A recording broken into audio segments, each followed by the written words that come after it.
We know cardiac arrest happens most often at home.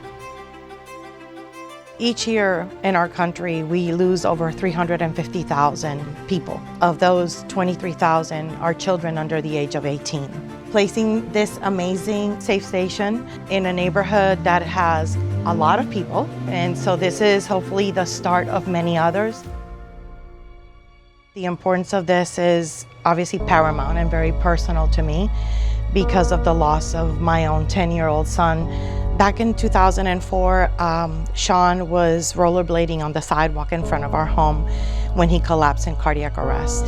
Unfortunately, those that witnessed his collapse didn't recognize what was happening. Back then, AEDs weren't as readily accessible as they are today. We had to wait for EMS to arrive. That was more than 10 minutes later when EMS arrived, and unfortunately for Sean, it was too late.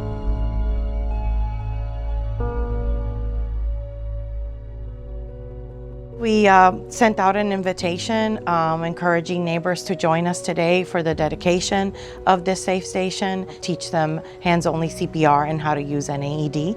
Having the SaveStation is an opportunity, right, to bring our neighbors, saving neighbors, and more importantly to know that it's there for anybody to use.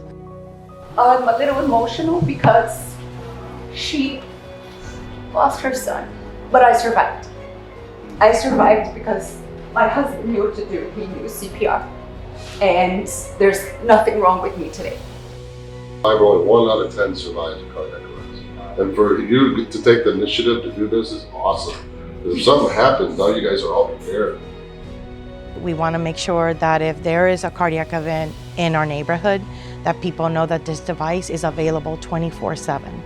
Only a number of homes within 3 or 5 minutes can be impacted by this device. But we want to be able to place others strategically within the community to ensure that everybody has that same protection.